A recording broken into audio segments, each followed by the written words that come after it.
People's uprising from Tunisia and Egypt is spreading. A pro-democracy protest has been crushed in the small island kingdom of Bahrain, leaving 4 people dead and injuring scores more. Witnesses say the protesters were asleep when police fired tear gas and rubber bullets into a temporary camp in Manama's central Pearl Square. Violent protests are also continuing in Yemen, Iran and Libya. And a warning, this story contains disturbing scenes. Karen Barlow reports. Armoured vehicles are rumbling through Bahrain's capital on what's now the 4th day of anti-government protests. In a pre-dawn attack, riot police fired tear gas and wielded clubs in a central Manama square.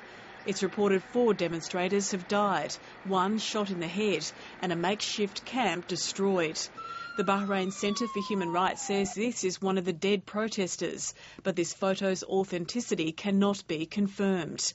American ABC reporter Miguel Marquez was beaten and had his camera taken during a live cross.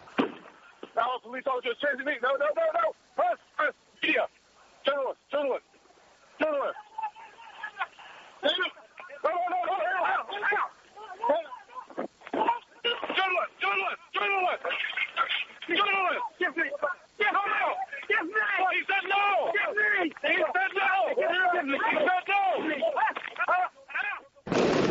Bahrain's authorities say all chance of dialogue with the protesters had been exhausted and security forces had no choice but to evacuate Pearl Square.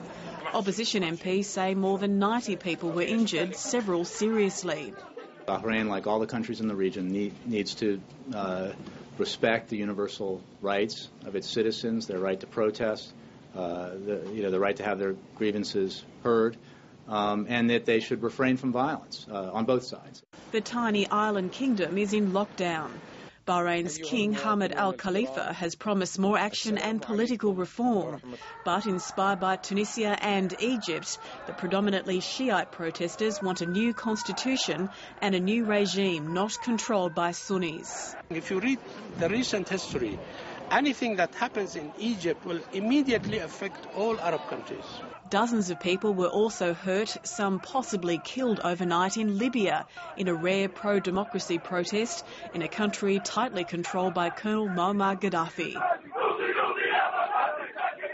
This footage purportedly shows a protest in the second city of Benghazi, believed to have been sparked by the arrest of an outspoken government critic. While this was going on, Libyan state television showed rallies in support of Colonel Gaddafi.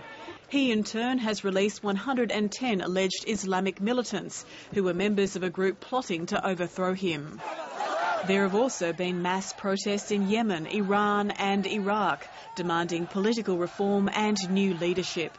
Egypt is relatively quiet, but human rights groups say hundreds of people are still missing after the protests which led to the toppling of President Hosni Mubarak. Karen Barlow, Lateline.